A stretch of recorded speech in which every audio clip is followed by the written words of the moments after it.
You have to make ethical decisions every single day, and you have to decide whether there's life after death or not. Because you're going to face death, buddy. Sorry. That's reality. So don't give me this gibberish that you're agnostic. You don't know if God exists. Because the decisions that you make every day shows whether you believe in God or not.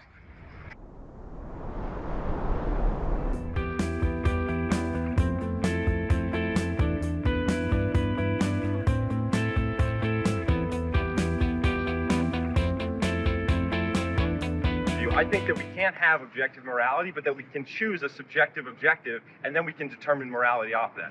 So if we're going to decide, hey, we want to limit human suffering, that sounds great. Then stepping on him would not be conducive to that objective because he would suffer as a result of that. If we don't want to care for animals at all, that's fine. You know, I don't think that that would necessarily be the ethical objective that I would subscribe to, but then I would say that stepping on the roach is just fine because in that context, it's totally all right. But it would not be all right to step on him because we've agreed that human suffering is what we want to limit. Only problem is at the time of the Dred Scott decision, you suckers who are African American, wrong place, wrong time. You're 3/5 the value of white folk because that's what we've all commonly agreed to. And my point is, I think you know better than that.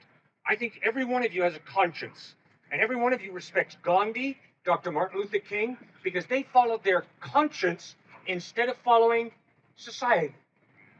What a novel idea, that we're not all predetermined by our culture or by our biochemical makeup. We're human beings with a free will, with a soul, with the ability to contradict our culture, to go against biological instincts, and to do what's right instead of what's expedient.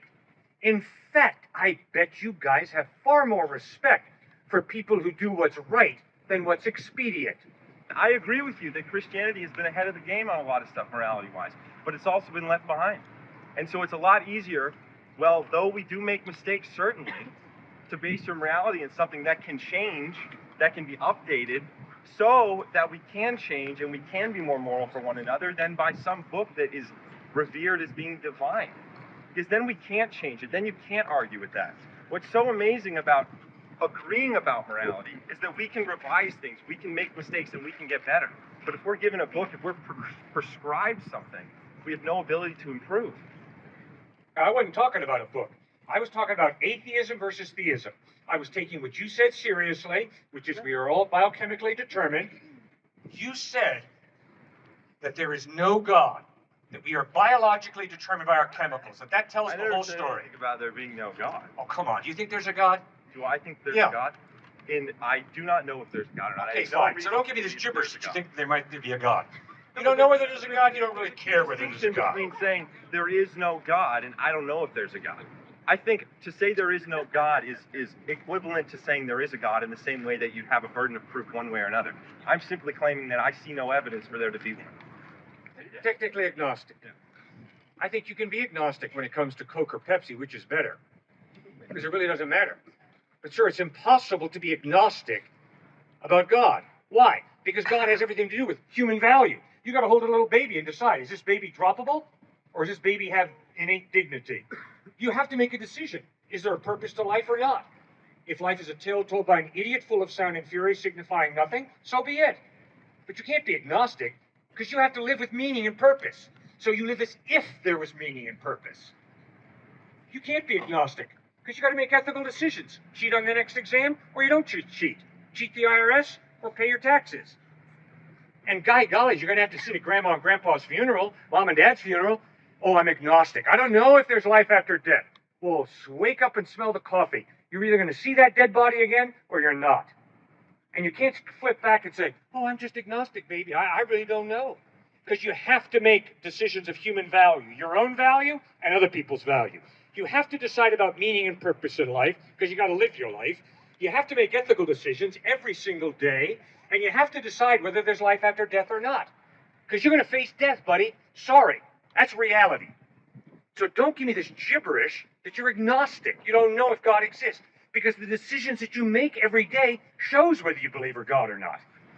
It's not one of, I don't know or I don't care. It's that to say that God does not exist would be an assertion. It's the same thing as saying, talking about leprechauns, right? I assume leprechauns aren't real because I have seen no evidence for them to be real.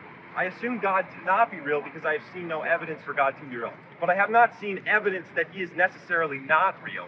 Not that that would necessarily even exist. But just to be clear on my position there. Dr. Ian Hutchinson, professor at MIT. Dr. Troy Van Voorhis, professor at MIT. Susan Hockfield, the first female president of MIT. All are tremendous scientists. They don't believe in leprechauns, and they have a profound faith in Christ. That's great. Yeah, well, it's not leprechaun stuff, buddy. It's thinking through what does the evidence point to. And the overwhelming evidence is there's got to be some type of mind behind this complex order and design we have. There's got to be some type of God. As Einstein put it, what is most incomprehensible to me is that the universe is comprehensible. Why on earth are you going to take this flying quantum leap? You know, my rational mind actually tells me the truth about the universe. Well, why on earth does that happen? Why on earth do you trust your rational mind to tell you the truth about the universe? And Einstein was spot on. What's really incomprehensible is how this universe is so comprehensible by the human mind. Why the connection? Where does the ability come from to do good science, to unlock the secrets of the universe? Or as Johann Kepler, the father of modern astronomy, exclaimed, "Oh God," as you're looking out at the stars at night, "Oh God, I am thinking your thoughts after you." Or Galileo when he writes, "The Bible tells us how to go to heaven, not how the heavens go." Back to the science issue. The Bible's not a scientific textbook, but it certainly is a revelation of a personal God. It certainly is an ethical manual. It certainly talks a lot about human value, human meaning and purpose in life, ethics, and life after death. Sorry, you don't study that in biology, or chemistry, or physics, even at a fine university like this, because that's not science. What is not science? Human value, Human value? meaning and purpose in life, ethics, and life after death possible. Life after death, I feel like, would be utterly a scientific discussion. What do you like define life as? Science is based on observability. He died, was buried in the tomb of Joseph of Arimathea. 3 days later, he appeared risen from the dead. And over a period of 40 days, he appeared to 500 people. But guess what? The reason I don't have any problem with that is you don't get George Washington back in your lab here every fall to prove to me that Washington was the first president of the United States. It's called historical knowledge. It has nothing to do with the repeatability of an experiment. It has everything to do with the trustworthiness of eyewitness testimony. Somebody saw George inaugurated. They write it down. And do they charge you money to study history here? Charge you money to study history? Yeah, do they do that? Oh, yes, they do. You don't take free history courses here at Princeton? I don't take history. You don't take history? I do not, no. Well, just, open up the mind a little and realize that there's something called historical knowledge. We can study history that has nothing to do with the repeatability of an experiment in a lab. It has to do with people saw George. And if anybody tells you the Holocaust didn't take place, say, I'm sorry, that's a lie. The overwhelming historical evidence is the Holocaust did take place, and Jews were gassed into Canaan. Not because you can scientifically prove that at Princeton next fall, but because it's historical knowledge. Scientifically prove to me that your memories of your life yesterday are accurate. Well, I have videos from yesterday. Good. Photos from yesterday. Yeah. So certain things that I recall from yesterday Good. I have documented. Good. And Forrest Gump met President Kennedy. That was a movie. Yeah, that was a movie, yeah. You talked about videos. Yes. Yeah, anybody can doctor videos. Yeah, well, are we just, we can call any evidence into question. Yes, right. We can't be 100% certain about anything. I have never said that I can prove God or that I can prove Jesus. What I have said is the solid evidence is that God exists, and the evidence is that Jesus is reliable. I cannot prove him. Absolutely correct. And guess what? I can't prove you either. Well, our difference of opinion is simply, we both agree we cannot prove this stuff. Right. You're simply saying, I think I have good reason to believe. You think you have good evidence. Yes. And I'm saying, I don't think you have good evidence. Good. Okay. That's No problem. So it's literally just a matter of looking at evidence and making up our mind. Oh, that's very true. It is a matter of looking at evidence and making up our mind.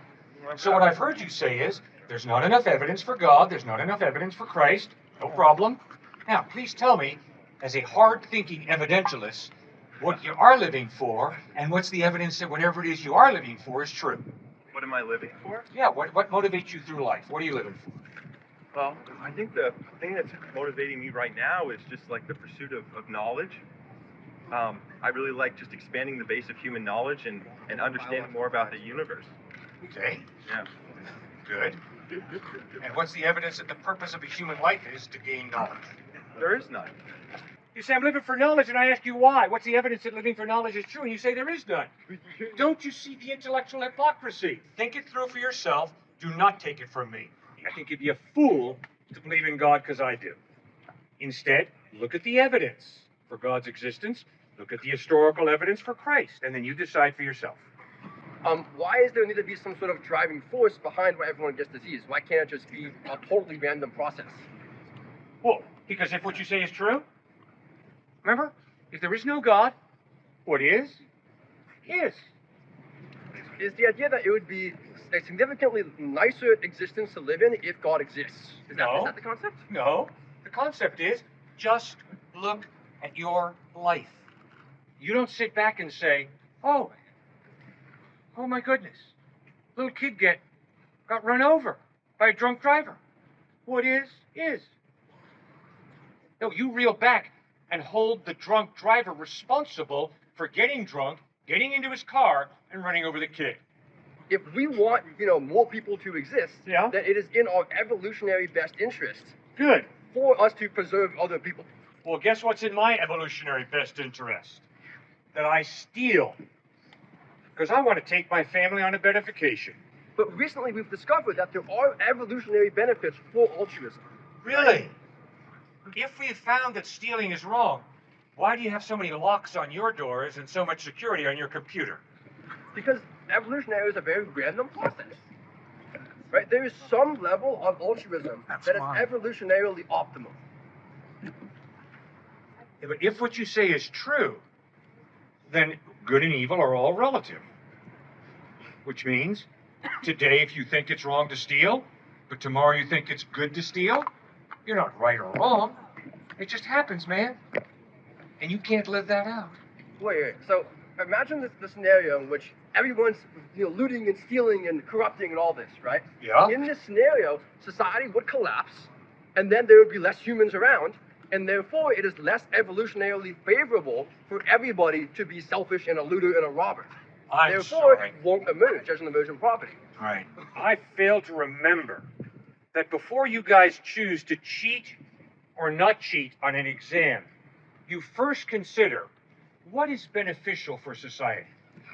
Is it more beneficial for society for me to cheat on this exam? Or is it more beneficial for society for me not to cheat on this exam? And when you football players are about to take a cheap shot at somebody, you go through this profound intellectual discussion with yourself. Is it more beneficial for society for me to take a cheap shot at this guy in a football field? Or should I respect the rules of football and make a clean hit on the guy? I'm sorry, sir. That's not the world I live in. The world I live in is we make snap decisions, and we are either right or wrong. Then after we do it, we can reflect. Like I'm going to reflect tonight, and I'm going to ask myself, when you talked to that gentleman, were you polite and respectful, or were you disrespectful? And at times, sir, I'm disrespectful, and I have to apologize for that. And at other times, I'm respectful, and the student's an arrogant twit. So both things happen, but I have to, judge myself. I have to critique myself. It's called self-reflection. It's called exercising your free will. You don't have to do what you do. You can judge yourself. So you're not just a chemical reaction. But it turns out that these snap decisions are in fact evolved, right? Do you think dogs are cute? Right? They're certainly cuter than crabs, right? It turns out that if you map what we think is cute along a spectrum of genetic similarity, then the cuter things are more genetically similar to us. And there's an evolutionary reason for this, right? What you think is cute, you're going to want to protect. I want to make sure my baby's alive. I don't want that dog to get run over, right? These snap decisions are encoded evolutionarily through what we like, what we think is cute.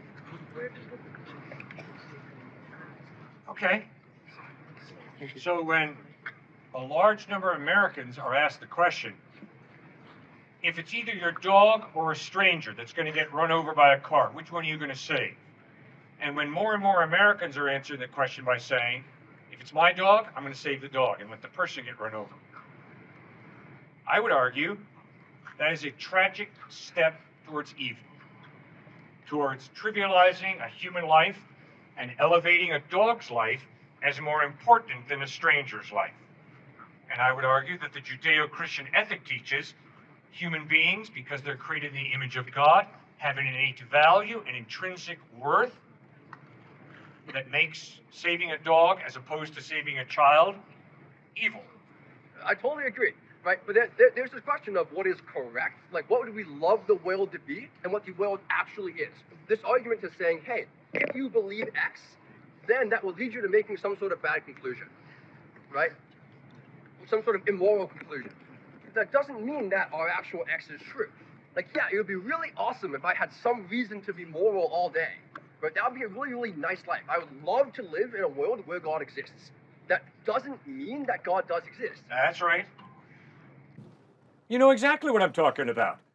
At times you want to follow your conscience and do what's good as your conscience dictates it, and at other times you throw conscience to the wind.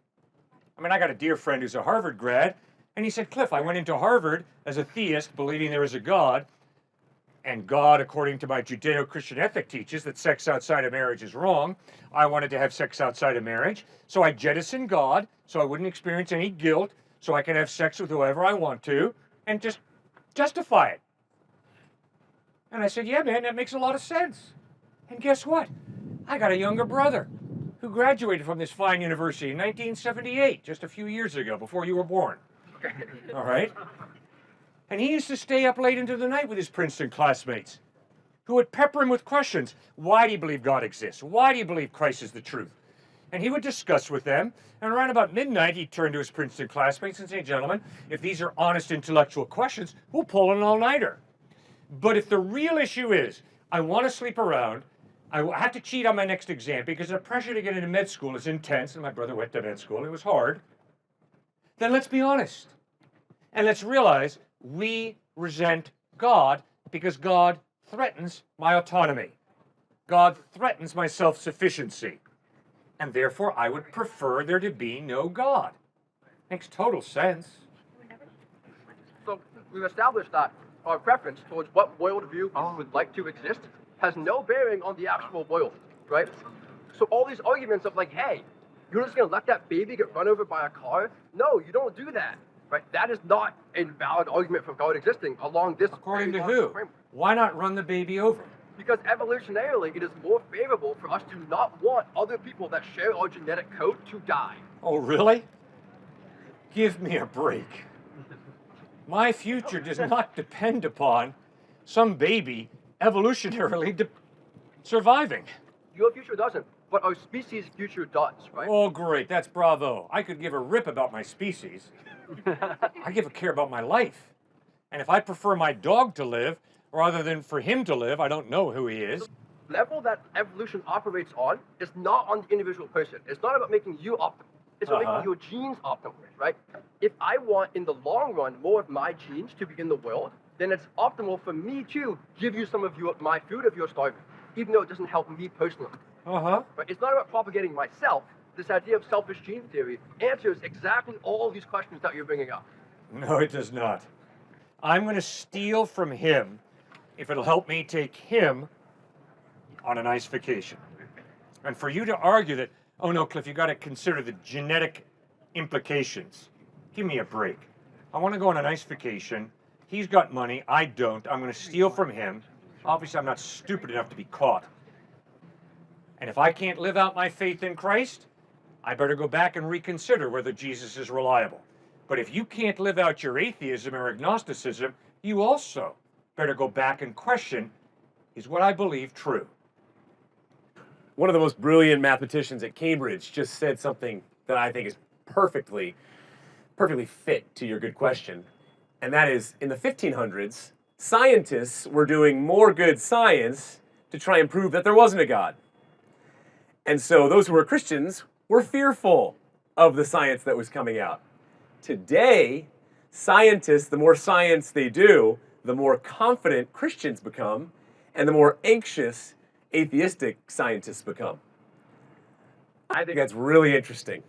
Now, why is that? Well, some of the big reasons why are because this whole place, I would say, the chance of it just popping into existence the way it is, in the sense of being life permitting, is 1 to a trillion trillionth. Okay, I can't even wrap my mind around that number, not even close. What's another reason? The mathematical laws. How do they just jump into being? Consciousness. If everything is just material, there is no God, how do you have something like consciousness? Or your ability to reason, or your ability to exchange information, all immaterial things. So the more good science is coming out, the more anxious atheistic scientists are getting, and the more confident in their faith Christian scientists are getting.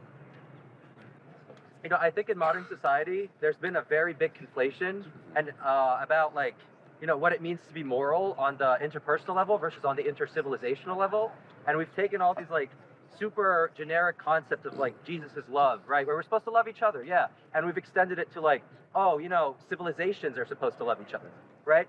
And so my question is like, what does it mean to be Christ-like on this intercivilizational level? What does it mean for civilizations to interact with each other in a Christ-like way, right?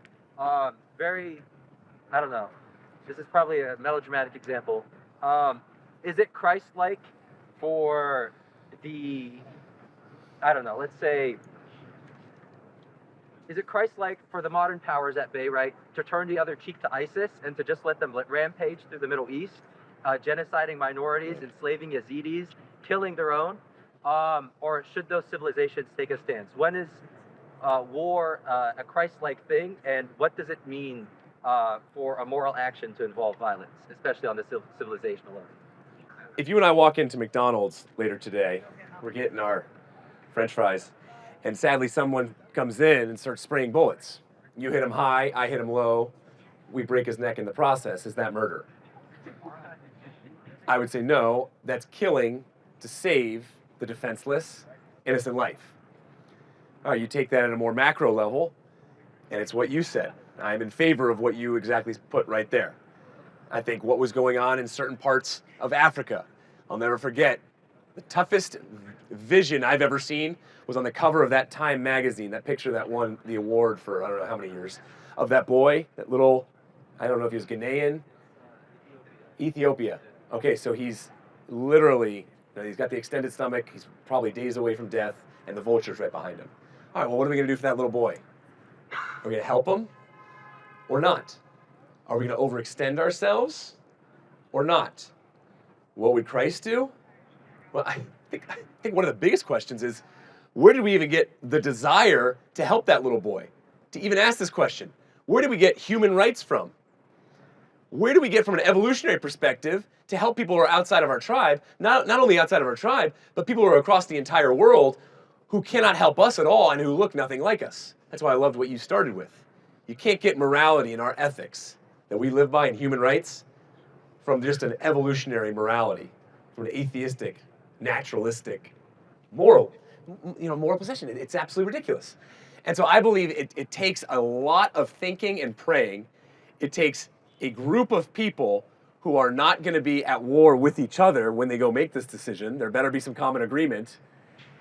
And then to pursue Christ-like desires as well as Christ-like consequences is really important. But what that looks like in terms of policy, timing, I mean, I certainly hope we're not going to go do it to just keep gas prices down at the pump.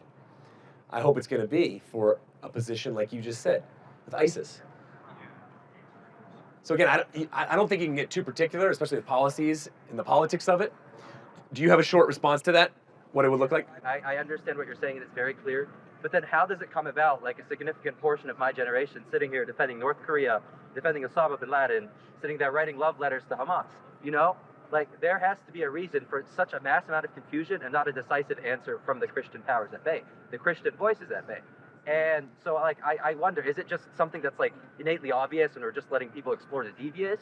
Or is it that, like, we really don't make that distinction between civilizations and between people? Because civilizations are not people. Civilizations do not have a soul, right? You can go to war against civilizations, and they're not all created in God's image, right? They can be demonic at best, right? So, yeah, where is there just not a distinction? Is that why people are confused? Or is it just like we've only had so many, I don't know, months or years of this like new age of like rebellion against, right, these ideas? The doctrine of sin, now it's a therapeutic issue where you have just something wrong with you from the outside, and we need to medicate it. So no longer do we see sin as real sin, and people are messed up. Secondly, moral relativism. So you brought up 3 interesting political events, people groups, fascinating. And I think the third one that you said shows a strong display of what happens when moral relativism infiltrates our country. What is really right? What is really wrong? Are we just going to speak over each other because we can't agree on what real human value is and what it looks like? Third point would be, how do you understand what we're going to do in terms of defending our own as well? And I'm not so much saying defending our own physically per se, unless it comes to the area of pro-life. I mean, how many babies are being slaughtered in our country? And so I think the Palestinian issue is important, and the ISIS issue is important, and what we're going to do over there. But I mean, we also got to look in our backyard and understand, hey, we better not just sweep over these things, because if we're calling, whether it's fetus or whether it's pre-fetus or infanticide, you know, any of these categories, I hope we're going to say it's a human life, and then we better do something about that as well. Because I think 100 years from now, our slavery is going to be what we did with abortion. We're going to look back in 100 years from now and say, yeah, you know, slave owners, was John Calvin, George Whitefield, some of the great evangelists, did they have slaves? Yes. Did they regret that? The majority of them, yes, in a big way. Okay, are we not doing anything about life, pro-life? Are we going to regret that? Are we going to be judged for that? Yeah, I think so. So it's a balance of the two. And that's why it takes a lot of prayer and thinking. I think it's a great question. I understand the value that you claim is in belief in God, but what is the reason that we should believe that's reality in the first place? You reason from multiple point of views. Did this universe have a finite beginning? So if it did, if there's time and space, something must have created time and space outside of time and space. Why in the world is this life on a razor's edge in terms of the possibility of this life even popping up? I mean, it's 1 to a trillion trillionth. Why in the world is there something like consciousness, the immaterial? So you reason down, and you ask, I ask you, you ask me, all right, what's the best explanation for why reality exists and what is reality? And then you reason down to, okay, is Jesus Christ the Son of God or not? Was he a historical person? What did he teach? Did he live that out? And then he die and rise from the dead. So what fits your reality is both the evidence, intellectual, and your experience. And I think your experience, if you're an atheist, okay, tell me, what is justice? What is human rights? Why do human beings have value? How do you have meaning coming from the meaningless? There are so many holes in an atheistic worldview, it's scary. Hey guys, thanks so much for watching this episode. Hit that subscribe button. We'd love for you to join the family. Also, want to invite you to our church in New Canaan, Connecticut. It's New Canaan High School, and it meets Sundays at 9:30 a.m.